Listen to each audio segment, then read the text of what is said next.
Cristo, buenos días.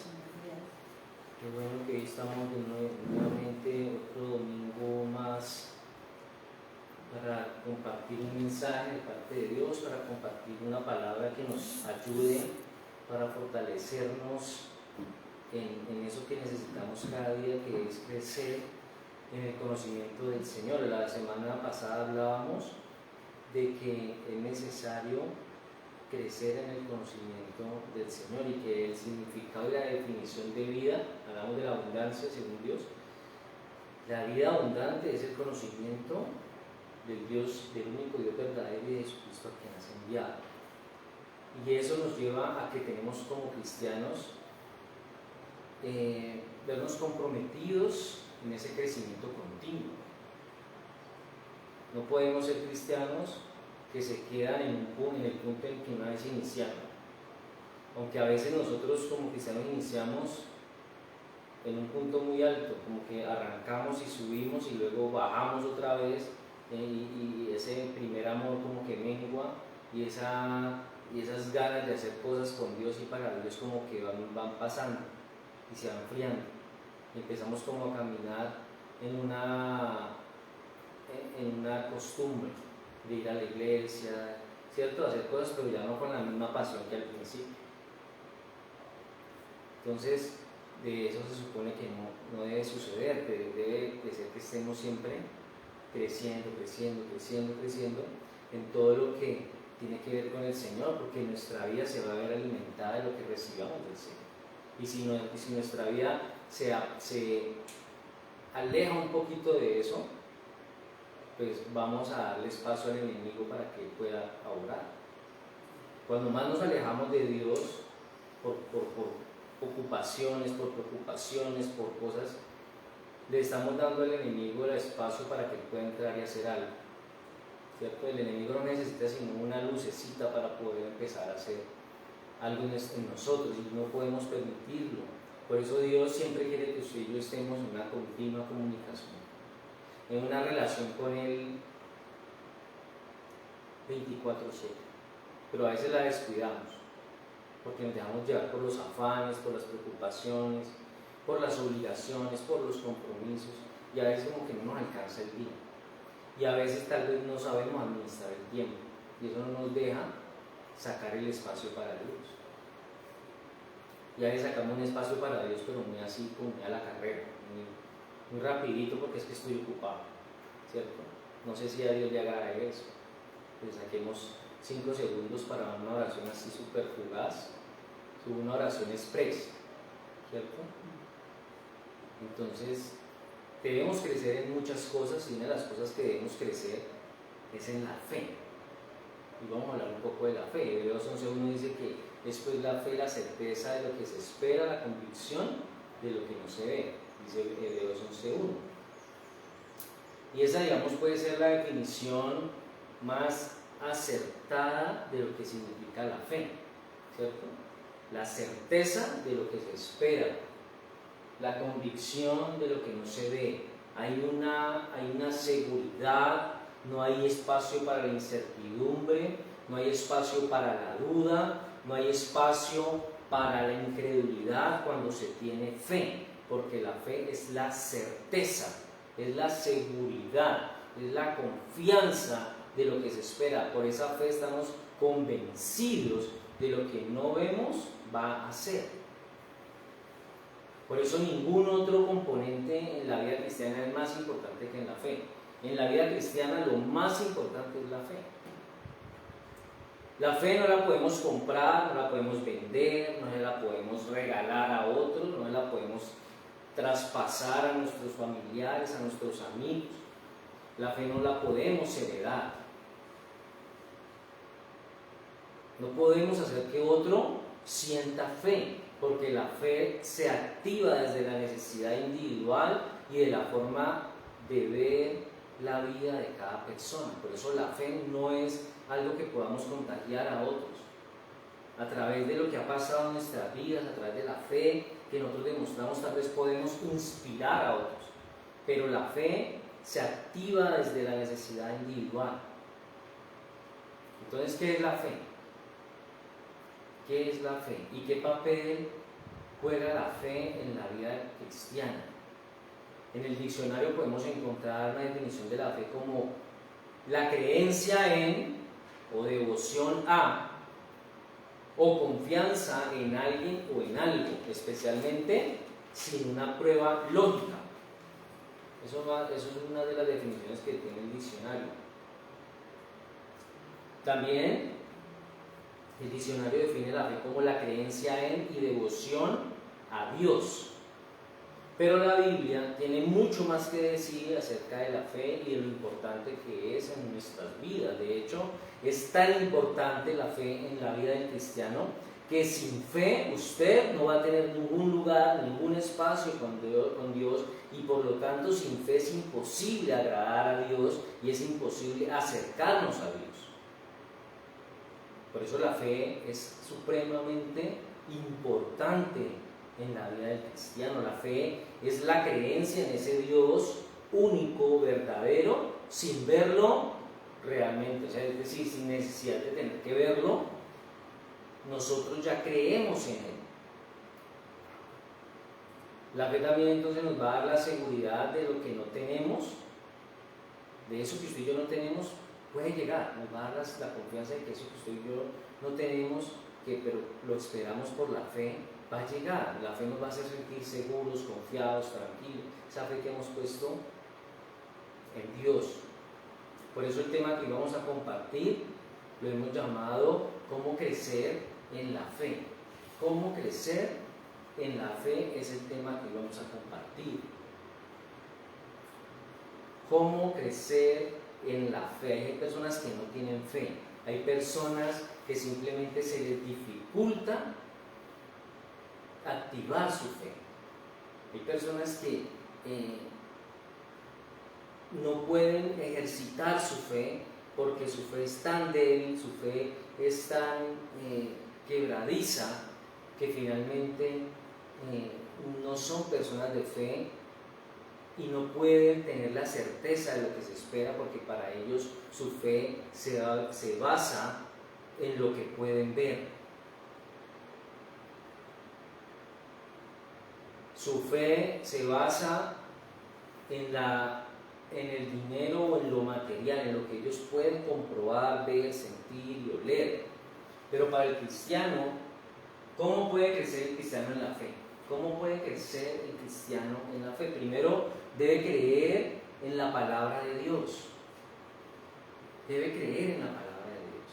Marcos capítulo 1, versos 14 y 15. Marcos capítulo 1, versos 14 y 15 dice que después de que Juan fue encarcelado, Jesús vino a Galilea predicando el evangelio del reino de Dios, diciendo: el tiempo que se ha cumplido, el tiempo se ha cumplido y el reino de Dios se ha acercado.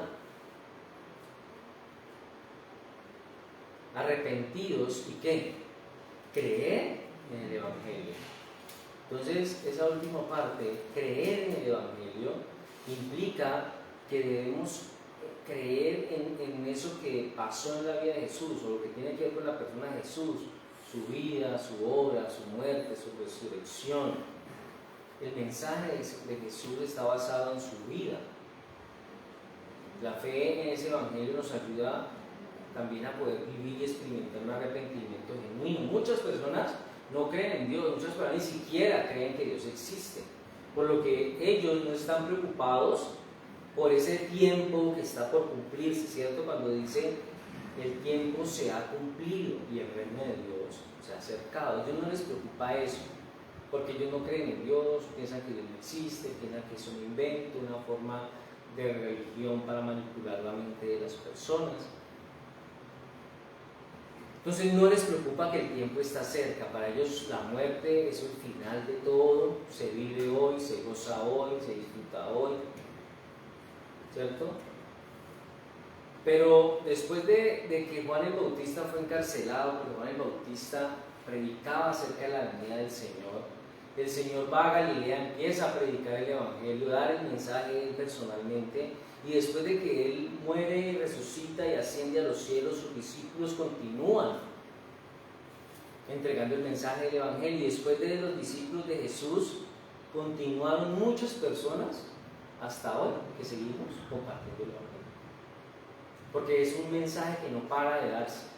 Ha tenido persecuciones, ha tenido ataques, ha tenido personas que han muerto por la causa del Evangelio, pero el mensaje se sigue entregando, porque esto no es algo que tenga que ver con nosotros, eso tiene que ver con el Señor, eso va más allá de nosotros. Por eso el mensaje no para, por eso las personas arriesgaron su vida, y hay muchas personas que también la están arriesgando, como lo arriesgó también en su momento Juan el Bautista. Todos se arriesgaron, todos dieron de una u otra manera su vida por el mensaje. ¿Dieron su vida para qué? Para que otros creyeran en lo que ellos ya habían creído. Los discípulos de Jesús creyeron en Cristo y en su Evangelio. Las personas que siguieron después de ellos creyeron en el Evangelio. Y muchas personas que fueron asesinadas, perseguidas y martirizadas creyeron en el Evangelio. Nosotros hoy creemos en el Evangelio, y por eso le decimos a las personas hoy: crean en el Evangelio.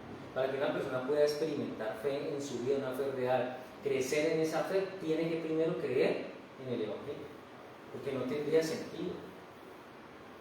¿Usted cómo puede creer tener fe si usted no ha creído en lo que es la fuente de la fe? Entonces seguimos predicando el Evangelio, seguimos diciéndole a la gente que el tiempo está cerca, seguimos diciéndole: el Señor está a la puerta, ¿cierto? En cualquier momento esto se acaba. Las personas no quieren escuchar eso, las personas no quieren creer en eso. Su preocupación principal hoy es por lo que el mundo les puede ofrecer, por lo que pueden disfrutar, por lo que pueden alcanzar, metas, una cantidad de cosas, pero aún así tienen la osadía de hablar de fe. Porque si usted ha hablado con personas que no son creyentes y que no saben qué significa la fe, pero hablan de fe, pero es una fe que está muy distante de la que enseña la palabra de Dios.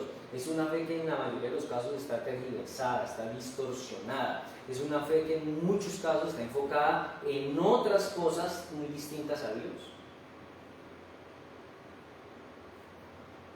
Por eso es importante preguntarnos de dónde viene nuestra fe, de dónde viene la fe.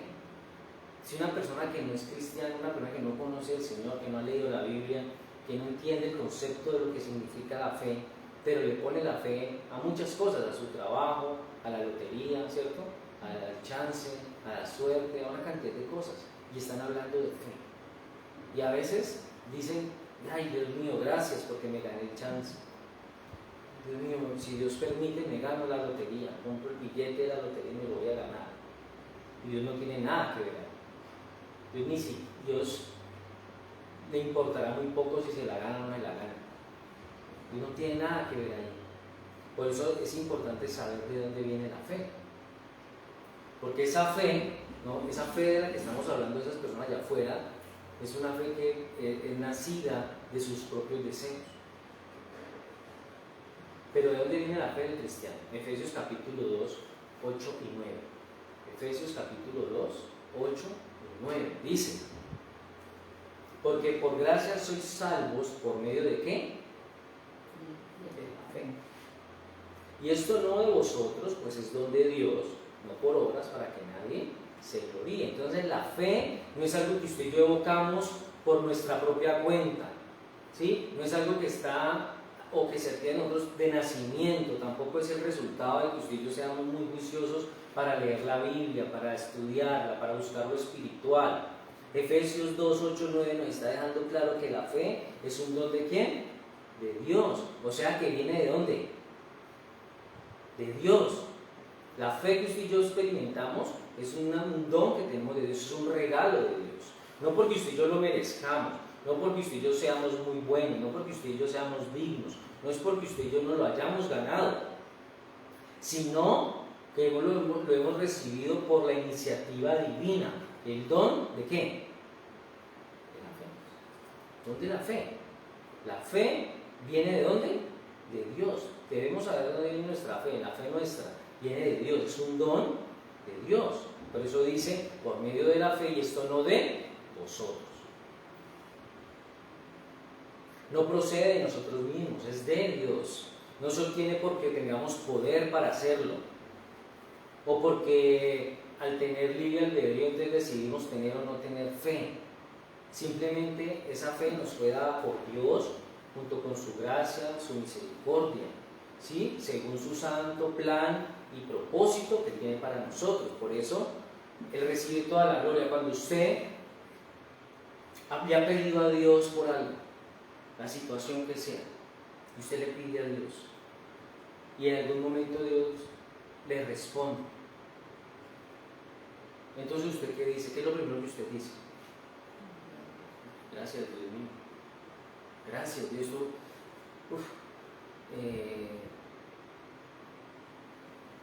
Esto es posible porque tú lo permitiste.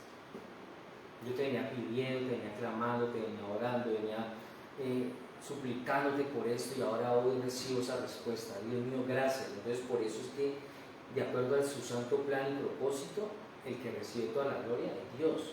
Cuando usted recibe una respuesta de algo que usted estaba pidiendo a Dios, usted no dice, que yo tengo mucha fe, es que apenas, es que era inevitable recibir eso, porque es que yo soy una persona de mucha fe. Uno no puede decir eso. Uno lo primero que dice es, Dios mío, gracias. La gloria, el crédito, todo va para Dios. Dios en el perfecto diseño con el que nos hizo a nosotros, Él implantó la fe en nuestro ADN espiritual como algo que Él sabía que usted y yo íbamos a necesitar.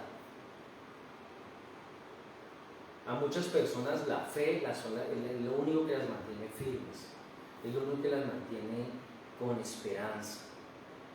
A veces en la vida de muchos cristianos la fe es el único hilo que todavía los mantiene atados a este mundo, porque tal vez viven momentos de gran desesperación, angustia, pero la fe los mantiene todavía aferrados al Señor, creyendo que en algún momento las cosas pueden mejorar. Ahora, no podemos reducir la fe a cosas triviales, ¿no? La fe debe ser ejercitada a diario en medio de las dificultades. Las dificultades son ese gimnasio espiritual donde nuestra fe es fortalecida, para que usted y yo podamos seguir siendo fieles a Dios aún en medio de las circunstancias. El Señor sabía que en este mundo dañado, caído por el pecado, la fe iba a ser un factor determinante en la vida de aquellos que lo habían de aceptar. La fe es un factor determinante en la vida del cristiano. Lo tercero que quiero compartir es que si ya sabemos de dónde viene la fe, tenemos que saber por qué tener fe. Tenemos que saber por qué tener fe. Ahí en Hebreos, en el capítulo 11, en el que arrancamos leyendo, pero en el verso 6, dice un pasaje que hemos leído muchas veces, tal vez usted lo ha leído muchas veces. Hebreos 11:6 dice: pero sin fe es imposible agradar a Dios, porque es necesario que el que se acerca a Dios crea que le hay y que es galardonador de los que le buscan. Entonces, saber por qué debemos tener fe, lo primero es porque a Dios le agrada que creamos en Él. Es lo primero que tenemos que tener claro de saber por qué tenemos que tener fe, porque a Dios le agrada que creamos en Él. Dice, pero sin fe es imposible agradar a Dios. Entonces Dios diseñó una forma de distinguir entre aquellos que le pertenecen a Él y quienes no, y es la fe. La fe nos diferencia entre los que somos de Cristo y los que no son de Cristo. Simplemente necesitamos fe para complacer a Dios. ¿Usted quiere agradar a Dios? Tenga fe en Él. Demuéstrele su fe. La fe en Dios no se demuestra solamente cantando y alzando las manos. La fe se demuestra en la práctica, en el momento de la dificultad. Dios nos está diciendo que a Él le agrada que creamos en Él. Dios no nos está colocando en una situación en la que usted y yo tenemos que adivinar qué hacer para agradarlo. Él nos está dando la respuesta de eso que Él quiere que nosotros hagamos. Y nos dice en la Biblia, pero sin fe es imposible agradar a Dios. Él quiere que usted y yo lo agrademos con nuestra fe, aunque usted y yo no lo podamos ver. Las personas que no tienen esa fe, las personas que no han desarrollado esa fe en Dios, no pueden agradarlo. No pueden, porque dice que sin fe es imposible. Entonces, si la persona no tiene una fe real en Dios, es imposible que lo agrade. Y tal vez no lo está agradando porque su fe está puesta en otras cosas. Por eso decía al principio que la fe de muchos está tergiversada, está distorsionada, porque tal vez la fe está puesta en intermediarios, ¿cierto? En otras cosas. Que eso no solo desagrada a Dios, eso lo ofende, eso lo enoja, lo molesta. Él dice, agrádeme a mí. Él no está diciendo, agrade a otro. Él está diciendo, tenga fe en mí, no tenga fe en esto o en aquello. Si usted quiere que yo le ayude, usted solamente necesita tener fe en mí, no en otra cosa. Y segundo, tenemos que saber por qué tener fe, porque tenemos que creer que Él existe. Hay una parte clave que nos da también el pasaje de Hebreos 11:6, donde está diciendo, porque es necesario que el que se acerca a Dios crea que le hay. Me gusta como lo dice la Nueva Versión Internacional, dice, ya que cualquiera que se acerca a Dios tiene que creer que Él existe. Tiene que creer que Él existe. No podemos decir que tenemos fe si no estamos seguros de que Dios existe. Seguramente muchas personas tienen fe en santos, en imágenes, ¿cierto? Su Dios es el dinero, su Dios son ellos mismos, su Dios es su trabajo, su Dios son las energías, el universo, la vida, la naturaleza y la Pachamama. Ellos tienen que ir de vez en cuando y abrazar un árbol o abrir un hueco en la tierra y echar cosas, ¿no? Para nosotros que entendemos el concepto de fe, que estamos aprendiendo cada vez más que es la fe, no es negociable la existencia de Dios. Creemos por fe que Dios existe. Y cuando lo agregamos a Él con nuestra fe, también hacemos uso de esa necesidad de creer que Él está, que Él existe, de que Él es real, de que Él es verdadero, de que Dios no es un invento, de que Dios se ha manifestado en muchas cosas. Dice que la Biblia que se ha manifestado en la naturaleza es una de las formas de revelación de Dios para el hombre. Hebreos también está diciendo que es galardonador de los que le buscan. Ahora, no quiere decir que usted y yo tenemos fe en Dios y lo agradamos y creemos que Él existe para que Él nos vea algo. No, lo hacemos porque Él ya nos dio todo. Pero Dios quiere bendecir, y de hecho lo hace todos los días, a esas personas que son obedientes y fieles a Él, a esas personas que todo el tiempo lo están agradando con su fe, a todas las personas que no están dudando en su existencia. Él les está dando un premio, un regalo. Él le está siendo galardonador de los que le buscan. No porque seamos interesados, sino porque nosotros hacemos las cosas porque Él ya nos salvó. Y de hecho cualquier cosa que hagamos ni siquiera va a compensar ni a poder ser suficiente para pagar eso. Pero lo hacemos porque queremos ser obedientes y fieles. Y Dios, simplemente con el hecho de que usted y yo nos levantamos vivos, ya estamos recibiendo una bendición. Entonces, sabemos por qué tenemos fe, porque tenemos que agradarlo a Él. Sin fe es imposible agradar a Dios, porque creemos y sabemos que Él existe y porque sabemos que Él es galardonador de los que le buscan. Ahora, cuarto punto, para crecer en la fe tenemos que saber quiénes son los que viven la fe, para crecer en la fe. Vamos a leer el capítulo 4 de Marcos, vamos a leer el verso 14 y luego saltamos al verso